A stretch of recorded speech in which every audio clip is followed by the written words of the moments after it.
भगवान के एक असुर भक्त की कथा आती है जिसका नाम है वृत्रासुर। बड़ी अद्भुत और मंगलमयी कथा है। बड़े प्रेम और भाव और ध्यान से सब लोग सुने। पुरिया धनाश्री।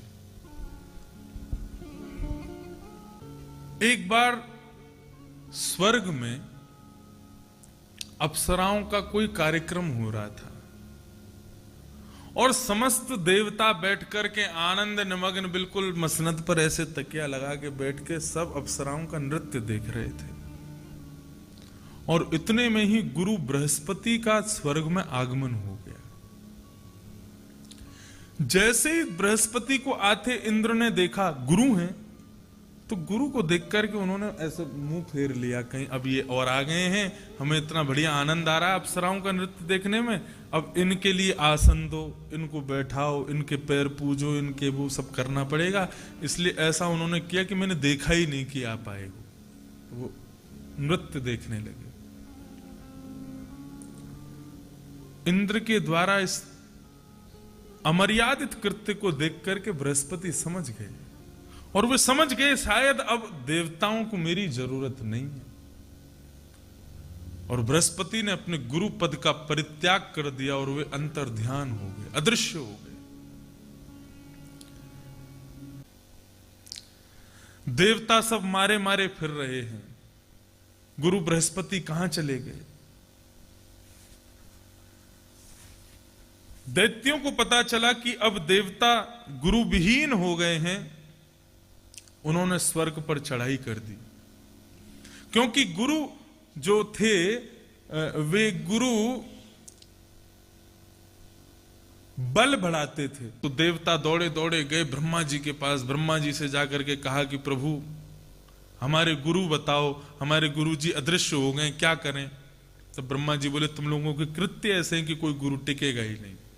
तब उन्होंने कहा बृहस्पति तो मिलेंगे नहीं, तुम देवताओं में से एक देवता है, उनका नाम है त्वष्टा। त्वष्टा के जो पुत्र हैं उनका नाम है विश्वरूप, उनको गुरु बना लो।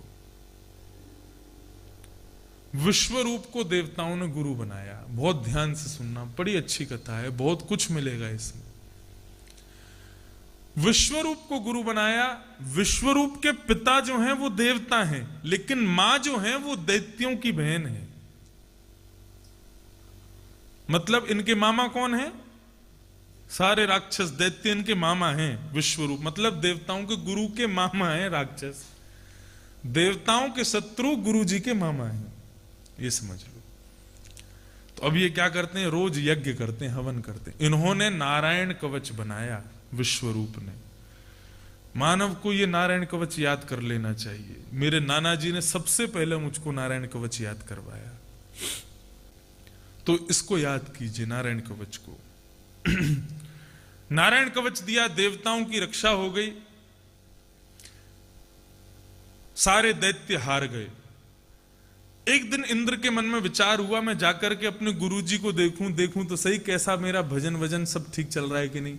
तो यहां विश्वरूप के पास उनके मामा जी बैठे थे, मतलब सब दैत्य बैठे थे। बोले आजकल हमने सुना है तुम देवताओं के गुरु बन गए हो। बोले हाँ मामा जी बन तो गया हूं। बोले थोड़ा हम पर भी ध्यान रखा करो, तुम्हारी माता जी हमारी बहन है। बोले जी मामा। तो मातृमोह में आकर के विश्वरूप ने गलत किया, शिष्य द्रोह किया। क्या किया? बोले हवन करते थे, सूर्याय नमः, चंद्रमाय नमः, वरुणाय नमः, और बीच बीच में बोले रावणाय नमः, कुंभकर्णाय नमः, राहु केतवाय नमः। राक्षसों का बल भी बढ़ाने लगे। तो ऐसे में इंद्र पहुंच गया देखने के लिए गुरुजी क्या कर रहे हैं, प्रणाम करके आऊं। तभी उन्होंने देखा अरे गुरुजी तो गलत कर रहे हैं, देवताओं का भी बल बढ़ा रहे हैं, राक्षसों का भी बल बढ़ा रहे हैं। तो इंद्र ने अपना तलवार वज्र निकाल करके अपने गुरु का सर धड़ से अलग कर दिया। और जैसे विश्वरूप मारे गए, ब्रह्म हत्या का दोष लग गया किसको? इंद्र को। अब इंद्र स्वर्ग का राजा नहीं बन सकता। और जैसे ही स्वर्ग राजविहीन हुई, दैत्यों ने चढ़ाई कर दी और स्वर्ग के राजा बन गए। इंद्र मारा मारा फिर रहा है, कहां जाऊं, कैसे जाऊं। तब ब्रह्मा जी के पास गया। ब्रह्मा जी ने कहा कि कोई 4 लोग यदि अपने ऊपर तुम्हारी ब्रह्मत्या को ले लेंगे तो तुम ब्रह्मत्या से बच जाओगे और स्वर्ग का पुनः राज्य करोगे। तो 4 लोग जो सामने आए जिन्होंने ब्रह्मत्या ग्रहण की, कौन कौन है? पृथ्वी, वृक्ष, स्त्री और जल। इन 4 लोगों ने ब्रह्म हत्या को अपने ऊपर धारण कर लिया। पृथ्वी ने धारण किया तो पृथ्वी का जहां कहीं भी रक्त वर्ण आपको दिखाई देता है, लाल मिट्टी, वो ब्रह्म हत्या का दोष है। और इन 4 को इंद्र ने वरदान भी दिया कि तुम मेरा दोष अपने ऊपर ले रहे हो, मैं तुमको वरदान भी दूंगा। तो पृथ्वी को इंद्र ने वरदान दिया कि तुमने मेरी ब्रह्मत्या को स्वीकार किया, मैं तुम्हें वरदान देता हूं कि तुम्हारे भीतर कभी गड्ढा रह नहीं पाएगा। कोई गड्ढा करेगा तो कुछ दिन में तुम अपने आप भर जाओगी। ये पृथ्वी को वरदान मिला। दूसरा दोष ग्रहण किया वृक्ष ने। तो वृक्ष तोड़ने पर जो वृक्ष में से सफेद कभी कभी दुग्ध जैसा निकलता है या गोंद निकलती है, या कुछ भी निकलता है वृक्ष से, कुछ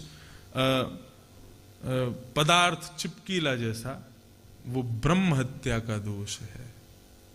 और वृक्ष को इंद्र ने वरदान दिया कि तुमको कोई काट देगा तो तुम पुनः उगाओगे, तुम्हारा नाश कभी नहीं होगा। ये वृक्ष को वरदान। तीसरी है स्त्री।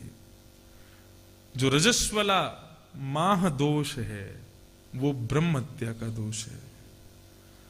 इसी कारण मंदिर में वर्ज्य है उनका जाना। इंद्र ने प्रसन्न होकर के स्त्रियों को गुण प्रदान किया। बोले आप किसी को भी अपने वश में कर सकती हैं, ये वशीकरण की शक्ति मैं आपको देता हूं। और चौथा ब्रह्म हत्या का दोष ग्रहण किया जल ने। तो जल में जो फैन सफेद झाग उत्पन्न होता है, कहीं कहीं जल में, समुद्र में भी होता है, वो ब्रह्म हत्या का दोष है। और समुद्र को वरदान दिया इंद्र ने, जल को वरदान दिया इंद्र ने कि आप किसी के भी स्वरूप में मिलकर के उसके अनुरूप हो जाओगे, कभी बिगाड़ोगे नहीं। अगर कोई इस प्रकार के पात्र में भी आपको डालेगा तो आप उसी प्रकार के हो जाओगे। अगर आपको सब्जी में कोई डालेगा तो आप उसी प्रकार के हो जाओगे। आप जहां जाओगे उसी प्रकार का रूप आप धारण कर लोगे, आप किसी के रूप को बिगाड़ोगे नहीं कभी। ये वरदान जल को मिला। तो ये 4 ब्रह्म हत्या ग्रहण करने वाले लोग, और इनको 4 वरदान दिए इंद्र ने। इंद्र पुनः राजा बन गया स्वर्ग का। पुनः राजा जैसे ही बना तो त्वष्टा, जिनका बेटा था विश्वरूप, वो गुस्सा हो गए, मेरे बेटे को मार दिया इसने, ये समझता क्या है, मैं इसको जीवित नहीं छोड़ूंगा और मैं यज्ञ से एक ऐसा पुत्र उत्पन्न करूंगा जो इसको मार देगा, इंद्र का वध करेगा। तब उन्होंने यज्ञ किया और यज्ञ में उन्होंने श्लोक का गायन किया कि इंद्र को मारने वाला पुत्र हो।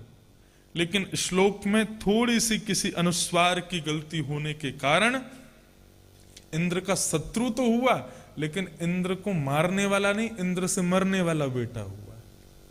उसका नाम क्या हुआ? वृत्रासुर। यज्ञ से प्रकट हुआ वृत्रासुर। विशाल विकराल वृत्रासुर जब प्रकट हुआ तो देवताओं के ऊपर उसने आक्रमण कर दिया। देवता दौड़े दौड़े ब्रह्मा के पास गए। वही रहने जब देवताओं के पास गए, देवता ब्रह्मा के पास गए, तब ब्रह्मा ने जाकर के कहा कि भाई मैं तुम्हारी रक्षा नहीं कर पाऊंगा, तुम विष्णु के पास जाओ। विष्णु के पास गए, तब विष्णु ने कहा देखो ये यज्ञ से प्रकट हुआ है और यज्ञ मेरा स्वरूप है, तो मेरा पुत्र हुआ, इससे मैं तुम्हारी रक्षा नहीं कर पाऊंगा। तो बोले कैसे बचें? बोले दधीची मुनि हैं, दधीच मुनि, उनकी हड्डी जो है वो वज्र के समान है। यदि वे अपनी हड्डी तुमको दे देंगे तो उस हड्डी के प्रहार से ये राक्षस मर जाएगा, जाओ। और दधीच मुनि तपस्या कर रहे थे, देवता खड़े हो गए सामने, बोले क्या चाहिए? बोले आपकी हड्डी चाहिए। बोले हड्डी मतलब मैं मर जाऊं, हड्डी दे दूं अपनी? दे दीजिए, हम देवता बच जाएंगे आप अगर अपनी हड्डी दे दोगे तो। दधीच मुनि को भगवान ने बड़ी कृपा की, उन्होंने देवताओं की भलाई के लिए अपने प्राणों का परित्याग करके अपने समस्त अंग की हड्डियां उनको प्रदान कर दी, और उन हड्डियों से वज्र बनवा करके समस्त 33 करोड़ देवताओं ने हाथ में धारण कर लिया और युद्ध करने के लिए पहुंच गए। किससे? वृत्रासुर से। एक तरफ वृत्रासुर असुरों की सेना लेकर के खड़ा है और सामने 33 करोड़ देवता हाथ में वज्र लेकर के खड़े हैं मारने के लिए वृत्रासुर को। देवताओं के हाथों के वज्रों को देख करके सारे दैत्य वहां से भाग गए। बोले हम नहीं लड़ेंगे, ये मार देंगे सबको, इनके हाथ के वज्र देख रहे हो, दधीच मुनि की तपस्या का बल है ये एक प्रहार में हमारा वध कर देंगे। तो यहां पर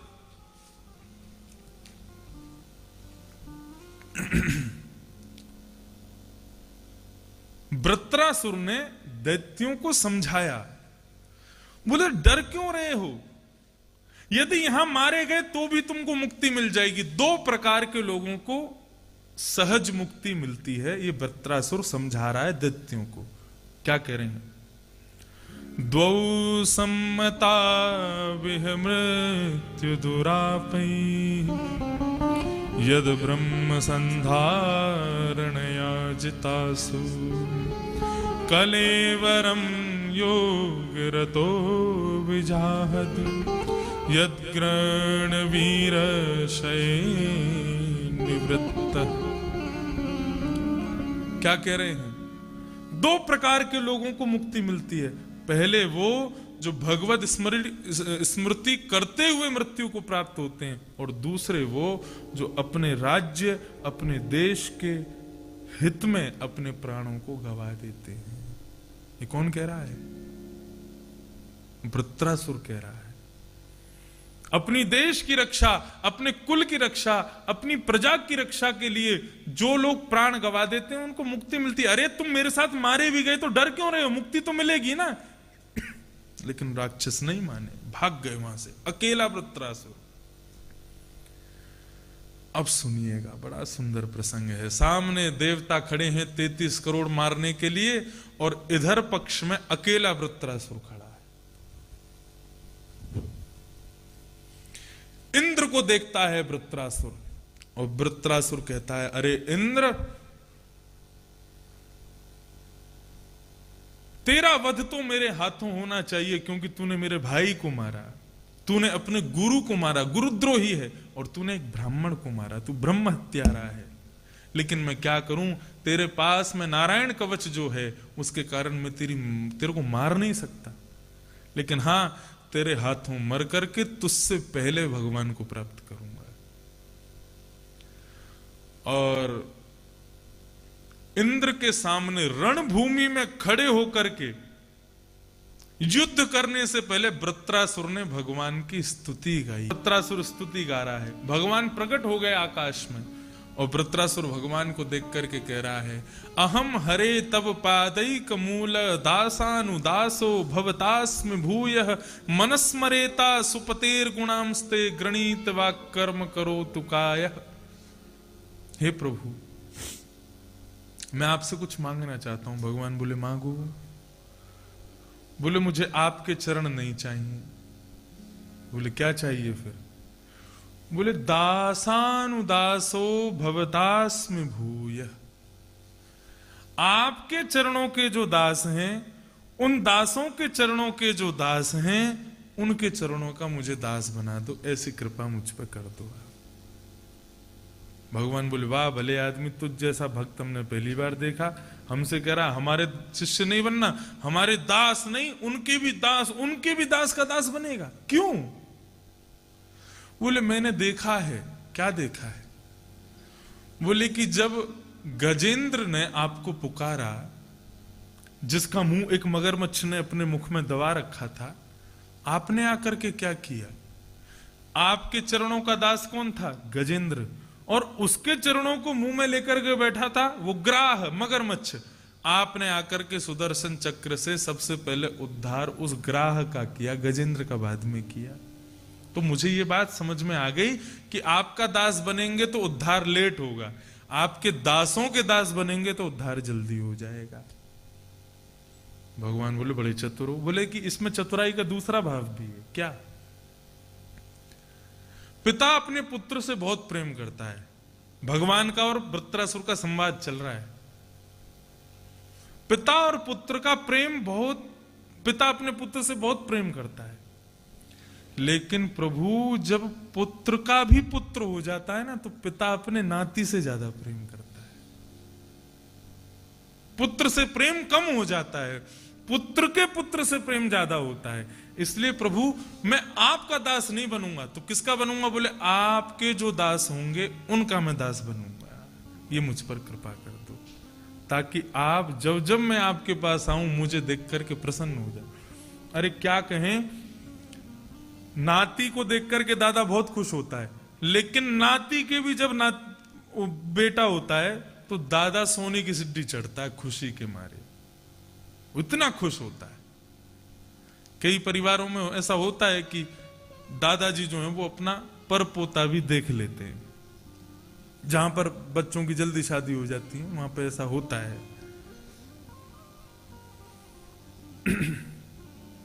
तो इसी प्रकार प्रभु मैं आपका दास नहीं बनना चाहता। दासानुदासो भवदास्मि भूयः, दासों के दासों का दास मुझको बना दो, ऐसी मुझ पर कृपा कर दो।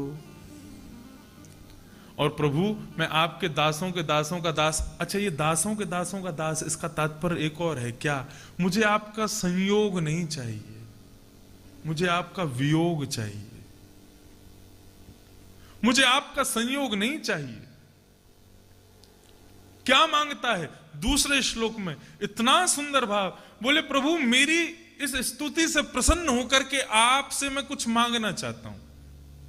भगवान बोले क्या चाहिए? ब्रह्मा की पदवी, विष्णु शंकर की पदवी, इंद्र की पदवी, क्या चाहिए तेरे को? बोले सुन लो क्या चाहिए। नानाक पृष्ठम न च पारमेष्ठम न रसाधिपत्यम न सार्वभौमम न योग सिद्धि अपुनर्भवं वा समञ्जसत्वा विरहैकांक्षे।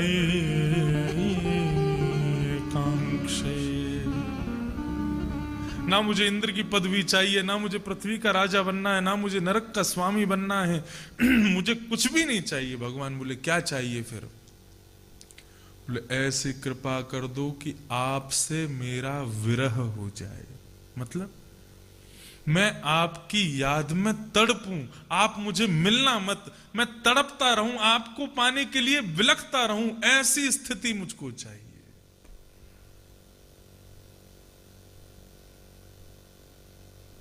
आपसे मिलने में वो प्रेम नहीं है, आपसे मिलने में वो आनंद नहीं है जो आपके मिलने की इच्छा में जो आनंद है।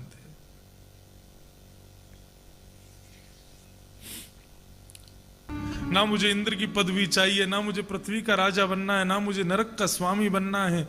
मुझे कुछ भी नहीं चाहिए। भगवान बोले क्या चाहिए फिर? बोले ऐसी कृपा कर दो कि आपसे मेरा विरह हो जाए। मतलब मैं आपकी याद में तड़पूं, आप मुझे मिलना मत, मैं तड़पता रहूं, आपको पाने के लिए विलखता रहूं, ऐसी स्थिति मुझको चाहिए।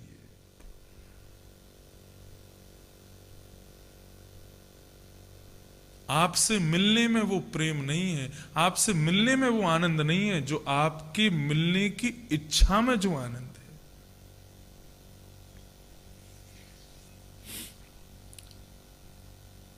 प्रेमी अपनी प्रियतमा से मिलने की इच्छा रखे तो जब इच्छा रखता है उस स्थिति में उसका प्रेम जो होता है वो सात्विक होता है। मिलने के बाद प्रेम सात्विक नहीं रहता। मुझे आपसे मिलना नहीं है, आपके मैं ऐसा कहता हूं संयोग में श्री राधा रमन लाल सामने होते हैं, लेकिन वियोग में रोम रोम में विराजमान होते हैं। कथा संयोग नहीं है, कथा वियोग है। मेरी कथा में एक बार पूज्य श्री मुरारी बापू आए, उन्होंने एक शायरी बोली कथा में। कभी तो, अब वो उर्दू भाषा थी, मुझे समझ नहीं आया, लेकिन वो शब्द ऐसे ही थे। कभी तो वज़्न मार देता है, कभी तो हिज्र मार देता है, कभी तो तेरा संयोग हमें मार देता है, कभी तेरा वियोग हमें मार देता है, और कुछ भी नहीं तो तेरा जिक्र हमें मार देता है। कभी तो तुमसे मिलके मर जाते हैं, कभी तुम्हारे वियोग में मर जाते हैं, और कुछ नहीं तो तुम्हारा कोई नाम ही बोल दे तो वो नाम सुन के ही हम दीवाने हो जाते हैं। वही स्थिति मांग रहा है वृत्रासुर भगवान से कि मेरी ऐसी स्थिति हो जाए कि मैं आपको कभी देख ना पाऊं और आपको देखने की इच्छा में सदैव तड़पता रहूं।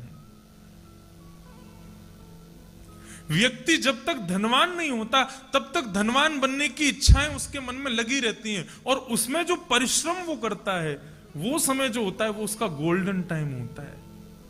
जिस दिन धनवान हो जाता है उस दिन करने को कुछ है ही नहीं, अब तो धन आ गया, अब क्या करूं। लेकिन जब धनवान बनने की इच्छा रखता है तब वो कैसी कैसी स्थितियां उसने सही है, कैसे कैसे समय से वो निकला है, वो समय उसके लिए ज्यादा यादगार बन जाता है। प्रेमी से मिलने में वो आनंद नहीं है, प्रेमी को याद करके उसकी याद में तड़पने में वो आनंद है। जिस प्रकार प्रभु अजात पक्षी जिसके अभी पंख नहीं निकले, वो अपने घोंसले में बैठा बैठा इंतजार करता है कब मेरी मां आएगी, कब मुझको दाना खिलाएगी, कब मेरी भूख मिटाएगी। तो जिस प्रकार वो छोटा सा पक्षी अपनी मां की प्रतीक्षा करता है, वो प्रतीक्षा का जो समय है वैसे मैं आपसे मिलने के लिए तड़पना चाहता हूं। भगवान बोले जब उस अजात पक्षी के पंख निकल आते हैं ना तो सबसे पहले अपनी मां को छोड़ के भाग जाता है वो। तू भी ऐसा ही करेगा? सॉरी, दूसरी बात सुन लो। वो दूसरा क्या है? बोले स्तन्यम यथा वत्स तराच्छुदार्था। जिस प्रकार गाय के वन में चरते जाते समय उसका बछड़ा वो उछलता रहता है, कूदता रहता है, कब मेरी मां आएगी, कब मेरी मां आएगी, कब मैं उसका स्तनपान करूंगा, कब मैं उसके थन में मुख लगाऊंगा। तो जैसे ही मां आती है तो मां को देख करके इतना उतावला हो जाता है, मां के आते ही स्तन का दूध पीता नहीं, मारता है, वो स्तन में मुख मारता है कि तू कहां गई थी मुझको छोड़ के। तो जिस प्रकार वो बछड़ा तड़पता है अपनी मां से मिलने के लिए, मैं तड़पना चाहता हूं।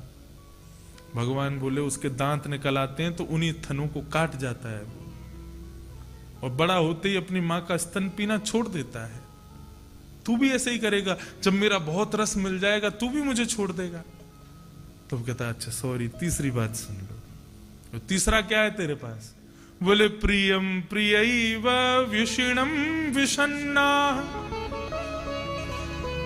प्रियतम के विवाह के पश्चात विदेश जाने पर उसकी प्रियतमा दिन रात चिंतन करती है, मेरे प्रियतम कब आएंगे, मेरे प्रियतम कब आएंगे, मेरे प्रियतम कब आएंगे। तो जिस प्रकार वो प्रियसी अपने प्रियतम के चिंतन में लगी रहती है, मैं वैसे ही आपको प्रियतम मान करके आपके चिंतन में लगा रहना चाहता हूं।